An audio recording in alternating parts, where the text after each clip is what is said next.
ओशो जब स्वयं ध्यान कराते थे, डायनेमिक मेडिटेशन का ले लें, मान लीजिए आप ध्यान दर्शन किताब पढ़िए या ऑडियो सुनिए, उसमें ओशो बार बार कहते हैं कि चौथे चरण में क्या होगा, वहां पे तुम्हें अनाहतनाद सुनाई देगा। ये पहले भी बताते हैं वो प्रवचन में, चौथे चरण में अनाहतनाद सुनना है। और जब इंस्ट्रक्शन दे रहे हैं चौथे चरण में, बीच में फिर रिमाइंड करते हैं कि सुनो गौर से, एक बहुत धीमी आवाज लगातार गूंज रही है, उसे सुनो। वह सुनना ध्यान का लक्ष्य है ना। ओशो की ये बातें धीरे धीरे कालांतर में गायब हो गई, क्योंकि जब ओशो 1974 21 मार्च को पूना आए, उसके बाद उन्होंने ध्यान प्रयोग नहीं कराए।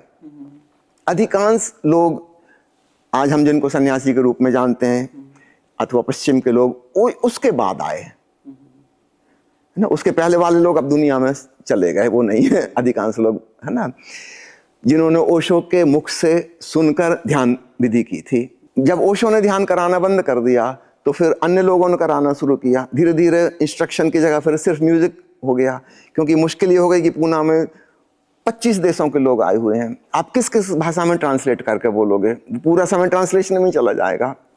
तो फिर संगीत बना दिया गया कि घंटी बजेगी, म्यूजिक चेंज हो गया, दूसरा चरण, तीसरा चरण शुरू, अब उसमें इंस्ट्रक्शन खत्म हो गया।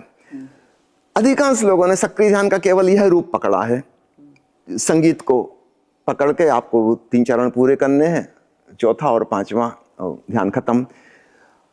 मूल बात गायब हो गई कि चौथे चरण में होना क्या था, what was supposed to happen.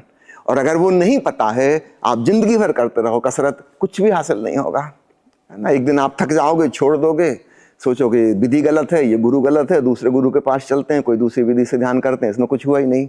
और गलती कहाँ हो गई, आपने ओशो की बात पूरी सुनी ही नहीं।